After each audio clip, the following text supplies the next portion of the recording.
Bonjour à tous et bienvenue à Ivry où j'habite et où je vais réenregistrer un discours que j'avais préparé pour la session PIPS d'hier, novembre. Mais malheureusement l'enregistrement que j'avais fait était de très mauvaise qualité. Donc je vais le refaire aujourd'hui. J'en profite pour redonner donc quelques mots de vocabulaire puisque nous allons parler du droit voisin, du droit d'auteur. Et donc je pense que ce serait peut-être bien que vous vérifiez comment on dit ça dans vos langues respectives avant de commencer, donc le droit d'auteur et le ou les droits voisins du droit d'auteur. Je vais également parler de référencement Google et je vais mentionner la SACEM en France.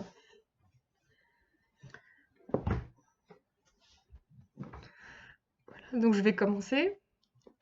Euh, c'est vrai que j'avais choisi ce sujet du droit d'auteur et des droits voisins du droit d'auteur, non pas pour désespérer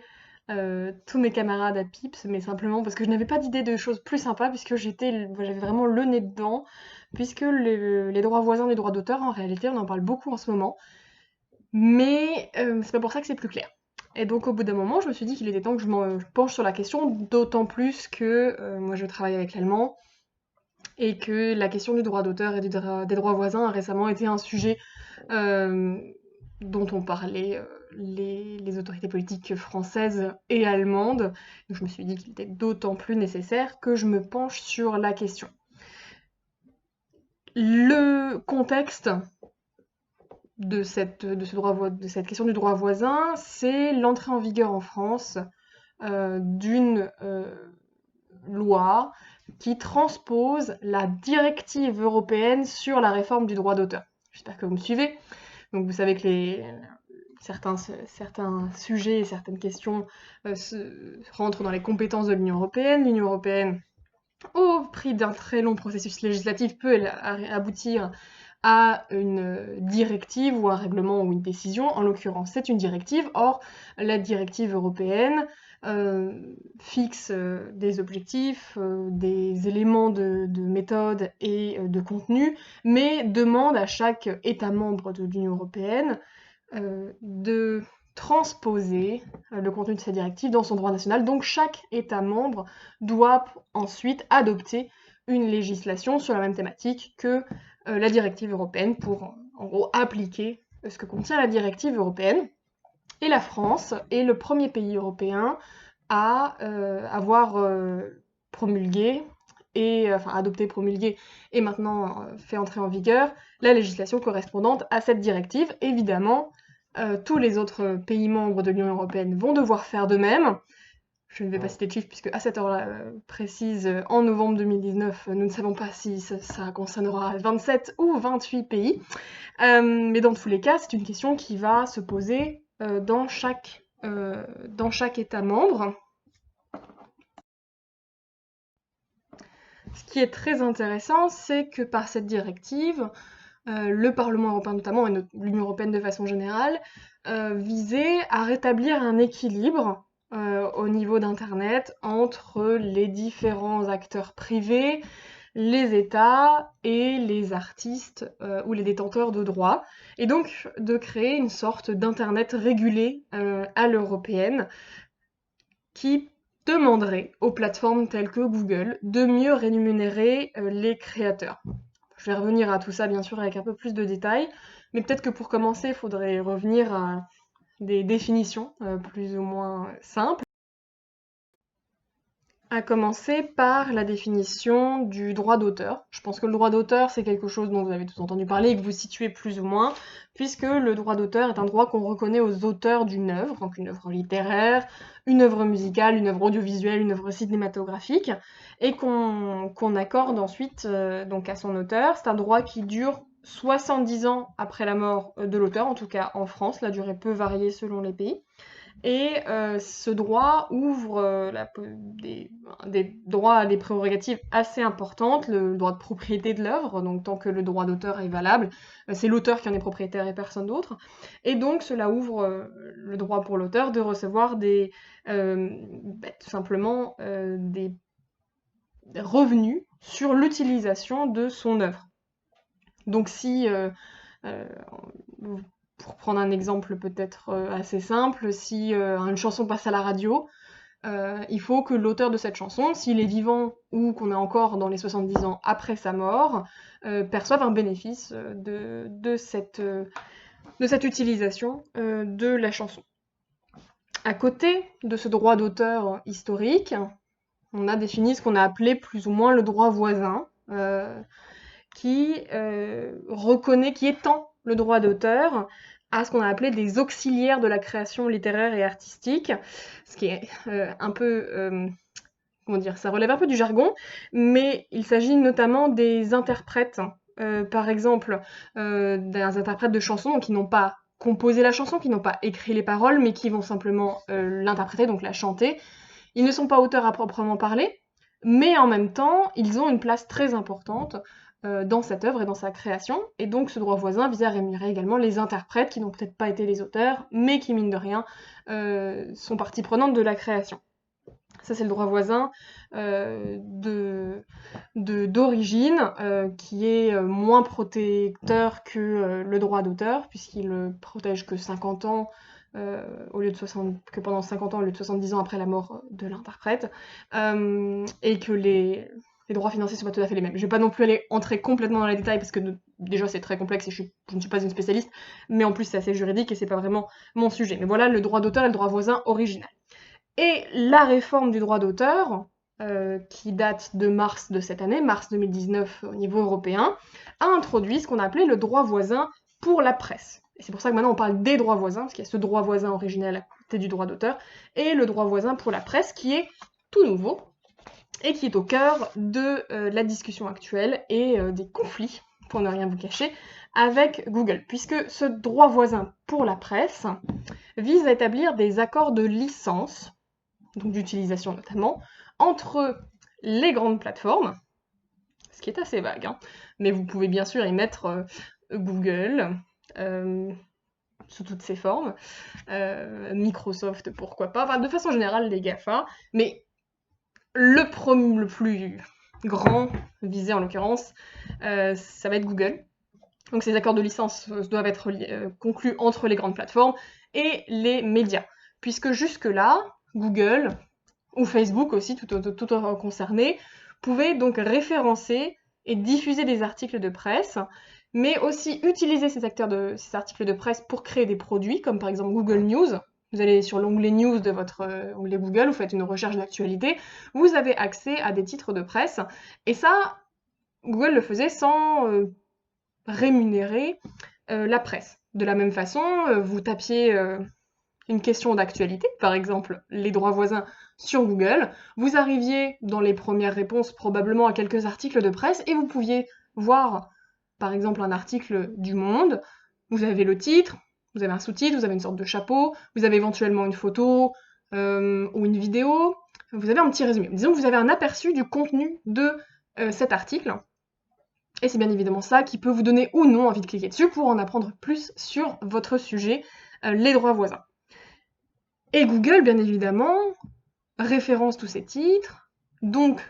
leur argument c'est qu'ils redonnent de la visibilité à ces titres, puisque Le Monde, s'il n'y avait que le titre de l'article, peut-être qu'il serait moins attractif aux gens qui font cette recherche. Mais dans tous les cas, Google n'a jamais rien versé au Monde ou aux autres titres de presse pour référencer leur titre et cet aperçu du contenu.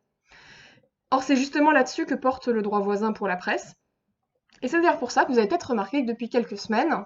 quand vous faites une recherche Google, il y a de fortes chances que vous n'ayez plus cet aperçu du contenu. C'est-à-dire que pour revenir à notre exemple, je fais une recherche sur les droits voisins, j'arrive sur le même référencement Google, les mêmes résultats ou presque, avec un article du Monde en bonne position, mais là il n'y a plus que le titre. Il n'y a plus d'aperçu du contenu, il n'y a plus d'éventuellement de vidéos, d'extraits, quoi que ce soit, non, il n'y a que le titre. Parce que Google refuse la nouvelle loi française qui applique la directive européenne et qui lui demanderait d'avoir un accord de licence sur ces aperçus du contenu, et donc de verser au Monde une certaine somme pour pouvoir publier sur les recherches Google cet aperçu du contenu. C'est là-dessus que porte le droit voisin pour la presse, puisque, après tout, la réflexion derrière, c'est que les journalistes qui ont écrit ces articles, pour Le Monde, pour Le Figaro, pour tout ce que vous voulez, pour Mediapart, n'importe quel titre de presse, ou même pour des blogs, eh bien ce sont des auteurs. Et donc leur article n'est pas une œuvre artistique en soi, mais il n'empêche que c'est une œuvre, et que l'utilisation qu'en fait Google donne lieu à un droit, et donc un droit d'auteur pour les journalistes, et donc Google devrait simplement payer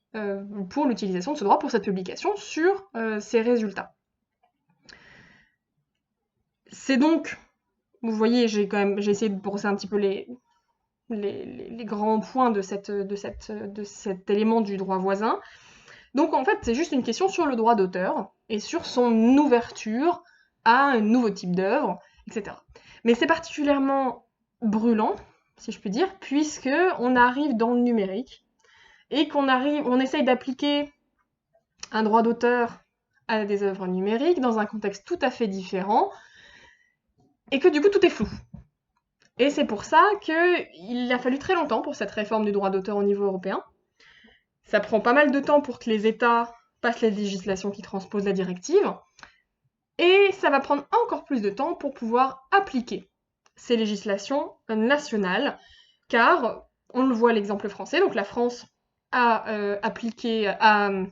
passé sa loi transposant la directive européenne, elle est entrée en vigueur le 24 octobre,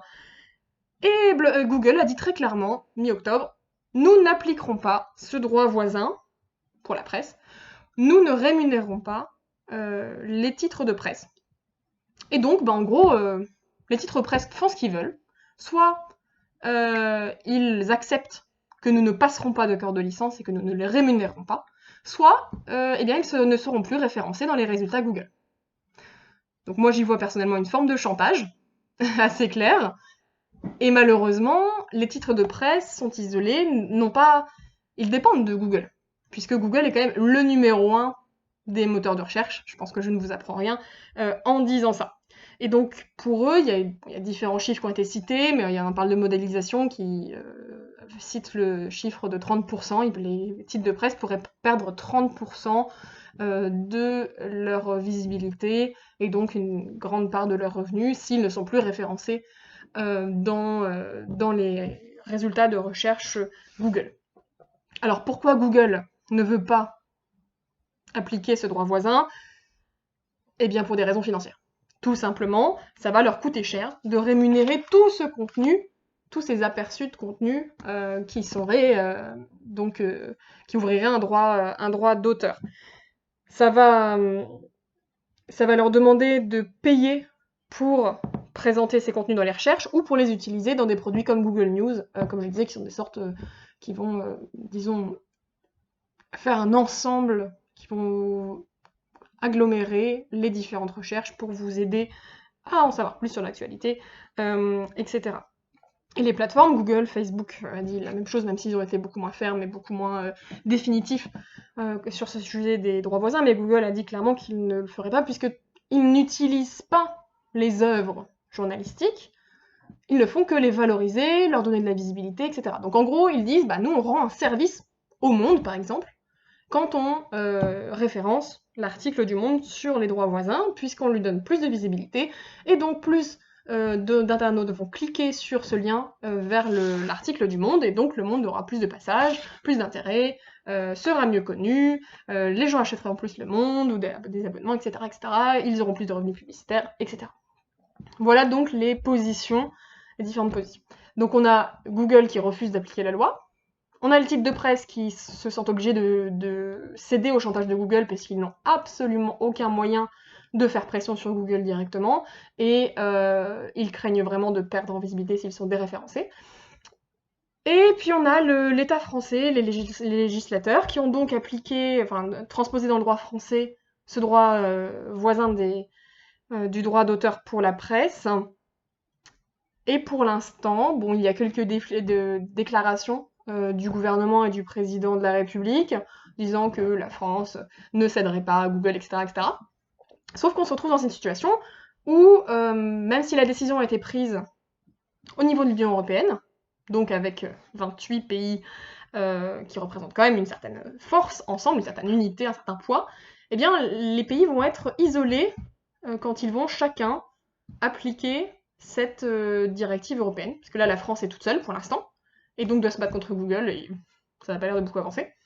Puis, il me semble que la Belgique et l'Espagne sont actuellement en train de travailler à leur texte législatif, et ce seraient les pays suivants à transposer ce droit d'auteur, et eux-mêmes vont se retrouver seuls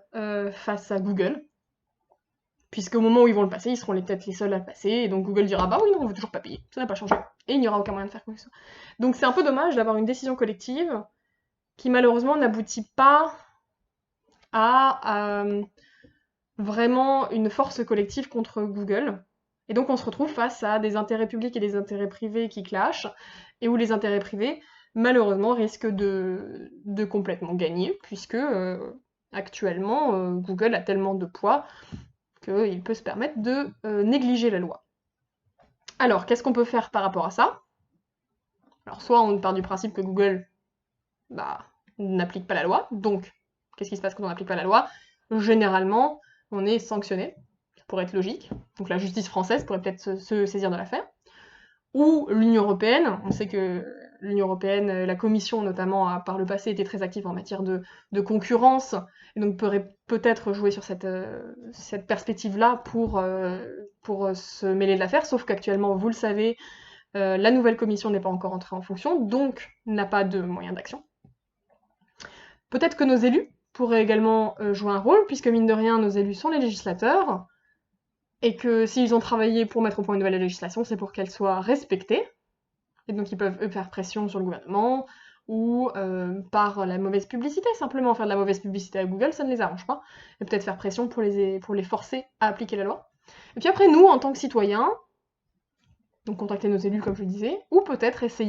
on peut peut-être essayer de changer de moteur de recherche, pour que Google ne soit plus le numéro 1.